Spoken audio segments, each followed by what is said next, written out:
Hello everyone, আসসালামু আলাইকুম। কি অবস্থা, কেমন আছেন সবাই? নতুন আরও একটি ভিডিও দেখার জন্য সবাইকে ওয়েলকাম করছি। অনেকেই কমেন্ট করেছেন বা ইনবক্স করেছেন আমাকে কেন আমি ভ্লগ রেগুলার আপলোড করছি না।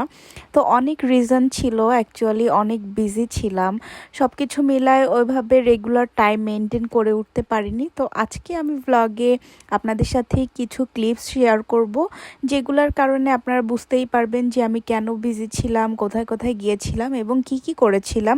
তো চলেন আজকের ভিডিওটা শুরু করা যাক।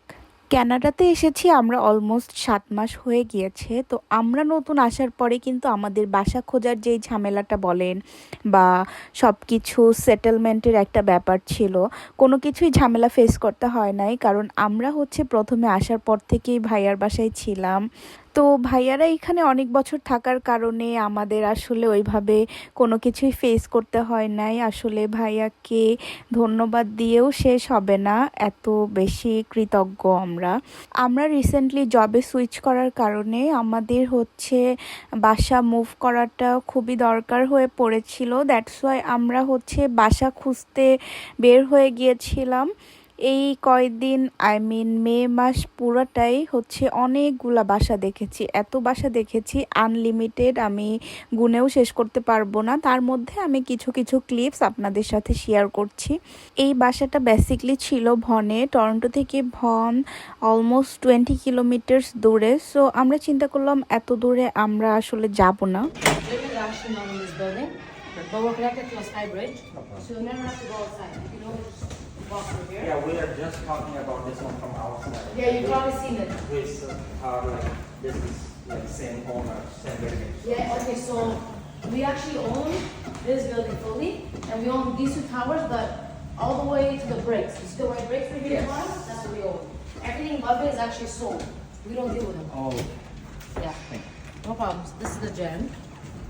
এটা বেসিক্যালি একটা অ্যাপার্টমেন্ট বিল্ডিং ছিল। তো এই বিল্ডিংয়ের মধ্যে জিম, সুইমিং পুল থেকে শুরু করে barbecue, party zone, centre, each and everything এই বিল্ডিংয়ের মধ্যে অ্যাভেলেবেল ছিল। সো আপনারা দেখতে পাচ্ছেন এখানে ভিউটা কত বেশি সুন্দর লাগছিল ব্যালকনি থেকে। সো আমরা খুবই লাইক করেছিলাম এই বাসাটা, বাট টরন্টো থেকে যেহেতু একটু বেশি দূরে হয়ে যায়, সো আমরা এই বাসাটা একটু দূরত্বর কারণে স্কিপ করলাম। বাট এই বাসাটা আমাদের সবার কাছেই খুবই ভালো লেগেছিল। আপনারা যদি টরন্টোতে কেউ থাকেন এবং ভনে বাসা নিতে চান, সো আপনারা এই অ্যাপার্টমেন্টগুলো দেখতে পারেন। যদিও এই বাসাটা আমরা সিলেক্ট করিনি, তারপরেও আমি কিছু ভিডিও ক্লিপ আপনাদের সাথে শেয়ার করে নিচ্ছি। সো এটা ছিল মিটিং রুম, মিটিং এরিয়াটা খুবই সুন্দর ছিল, আসলে অনেক বেশি ডেকোরেটিভ ছিল বাসাটা, এবং ইচ অ্যান্ড এভরি পার্টি কিছু না কিছু ইউনিক জিনিস ছিল এই বাসায়। সো এই বাসা থেকে ভিউটা অনেক বেশি সুন্দর দেখা যায়। এই যে আপনারা দেখেন কত বেশি সুন্দর লাগছে, তাই না? Weekdays, it's like this. Yeah, weekdays is always. Yeah, and a few things that I want to point out. Okay, so if you look to the left over there, you see IKEA. Yes. So furnishings, that's your best friend. Yeah. Okay. I have noticed. Anything past this bridge, if you look at this bridge, if you look to the left of that thing in blue, that's the movie theater. You see. So আমরা যেহেতু ভনে বাসাটা select করিনি, so আমরা decide করলাম আমরা ডাউনটাউনের মধ্যেই বাসা নিব। এটা ডাউনটাউনের মেইন প্রপারেই ছিল। এই যে এখান থেকে সিএন টাওয়ারটা দেখা যাচ্ছে, আপনারা যারা টরন্টো সম্পর্কে জানেন তো আপনারা অবশ্যই সিএন টাওয়ার চিনবেন। তারপরে আমরা আরেকটা বাসা দেখতে চলে গেলাম। আমি কিন্তু এটা একদিনের ক্লিপ শেয়ার করছি না, আমি রেগুলারই টুকটাক বাসা দেখতাম। তো আমার কাছে যেই বাসাগুলো অনেক বেশি ভালো লেগেছিল, আমি সেই বাসার ভিডিওগুলো আপনাদের সাথে শেয়ার করছি। এই বাসাটা আমাদের কাছে খুবই ভালো লেগেছিল, কিন্তু এখানে বাসা ভালো লাগলেই বাসা পাওয়া যাবে এমন বিষয়টা না। এখানে বাসা ভালো লাগার পরে প্রথমে অ্যাপ্লিকেশন করতে হবে এবং যা যা ডকুমেন্টস তারা চায় সব কিছু ফুলফিল করে ক্রেডিট স্কোর ভালো থাকতে হবে এবং প্রপার ডকুমেন্টস দিতে হবে। সো তারা যদি আমাদেরকে এলিজেবল মনে করে বাসা দেওয়ার জন্য, দেন আমাদেরকে তারা বাসা দিবে, আদারওয়াইজ তারা আমাদেরকে বাসা দিবে না। সো এখানে আপনাদের চয়েস হলেই যে আপনারা বাসা পাবেন, বিষয়টা এরকম না। নিউ কামারদের জন্য আসলে অনেক বেশি টাফ অ্যাব্রোডে বাসা নেওয়া। আমি জানি না অন্য অন্য কান্ট্রিতে কেমন, বাট আমি কানাডাতে অনেক বেশি সাফার করেছি বাসা নেওয়ার জন্য। তারপরে আমরা চলে গিয়েছিলাম আরেকদিন একটা ফার্নিশড বাসা দেখতে। এটা টোটালি ফার্নিশড বাসা ছিল। সো আমাদের এই বাসাটা খুবই পছন্দ হয়েছিল। তো আমাদের হাতে যেহেতু আরও বেশ কিছু অপশন ছিল, আমরা লোকেশন ওয়াইজ আরও বেটার অপশন চাচ্ছিলাম। দ্যাটস ওয়াই এই বাসাটা আমরা স্কিপ করে গিয়েছিলাম। আর সব কিছু মিলায় এই বাসার লোকেশনটা আমাদের কাছে অত বেশি ভালো লাগে নাই। যাই হোক, এরকম বাসা আরও অনেকগুলো দেখেছি আমরা। যদিও ভাইয়া ছিল এবং ভাইয়ার ক্রেডিট স্কোর অনেক বেশি এক্সিলেন্ট, দ্যাটস ওয়াই আমাদের অত বেশি ঝামেলা ফেস করতে হয়নি। আপনারা দেখতেই পাচ্ছেন এই যে এই সুন্দর ভিউটা। ফাইনালি আমরা এই বাসাটা পেয়ে গিয়েছি। এটা মেইনলি টরন্টো ডাউনটাউনে, একদমই প্রপারে। তো আমি নতুন বাসার ভিডিও বাসায় ওঠার পরে অবশ্যই শেয়ার করব। আমরা মেবি 1 থেকে 2 দিনের মধ্যে বাসায় শিফট হয়ে যাব। সো আমি কোথা থেকে ফার্নিচার কিনলাম এবং বাসা কিভাবে গোছালাম সব ভিডিওই আপনাদের সাথে ইনশাল্লাহ শেয়ার করব। আপনারা অবশ্যই নেক্সট ব্লগগুলোতে দেখতে পারবেন। তো এটা ছিল আমাদের মাস্টার বেডরুম। মাস্টার বেডরুমের সাথে অ্যাটাচড ওয়াশরুম, ক্লোজেট, তারপরে বড় বেলকনি। এটা মেইনলি লিভিং এরিয়া।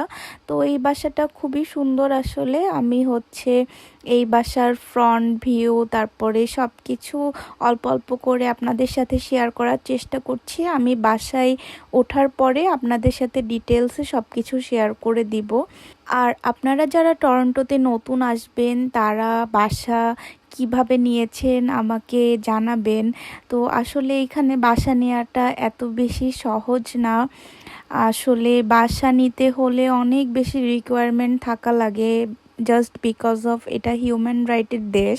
তো এখানে কিন্তু একটা বাসার ওনার সহজেই তার টেনেন্টকে নামাতে পারে না যদি তার টেনেন্ট না চায়। এটা হিউম্যান রাইটের দেশ, এখানে কিন্তু অনেক বেশি রুলস অ্যান্ড রেগুলেশন।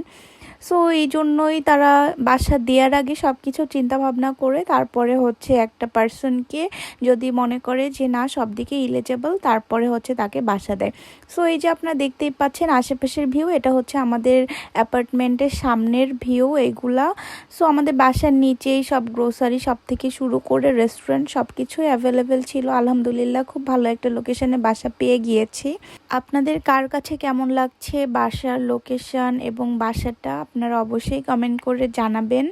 এবং আমাদের বাসার মধ্যে gym, swimming pool, barbecue centre, party zone সব কিছুই ছিল। এই যে আমি অল্প অল্প কিছু ক্লিপ শেয়ার করছি আমি যতটুকু নিতে পেরেছিলাম। এটা আমাদের বাসার জিম এবং জিমটা খুবই বড়। এটা 24 আওয়ার্স ওপেন এবং বাসার যে টেনেন্ট তাদের জন্য অ্যাভেলেবেল। এবং জিমের পাশে এই যে দেখতে পাচ্ছেন এখানে সুইমিং পুল। আসলে নতুন বাসা শিফট হওয়া যে এত বেশি ঝামেলার, A to Z সব কিছু কিনতে হয় যেটা আমি আগে কখনো ফেস করিনি। এখন সব কিছু একটু একটু করে গোছানো লাগছে। আমি ইনশাল্লাহ সব কিছু আপনাদের সাথে শেয়ার করব, কিভাবে কোথা থেকে সব কিছু কিনলাম, কিভাবে গোছালাম, আস্তে আস্তে সব কিছু শেয়ার করব। এখন আপাতত বাসার ব্লগটা আপনাদের সাথে শেয়ার করলাম। তো ফাইনালি এই বাসাটা আলহামদুলিল্লাহ আমরা ডান করে ফেলেছি এবং ইনশাল্লাহ 1-2 দিনের মধ্যেই উঠে যাব। তো আজকের ভিডিওটা এই পর্যন্তই থাকছে। এরপরে সব আপডেট আপনাদের সাথে আমি আস্তে আস্তে শেয়ার করব। তো সবাই ভালো থাকবেন, সুস্থ থাকবেন। Take care everyone. আল্লাহ হাফেজ।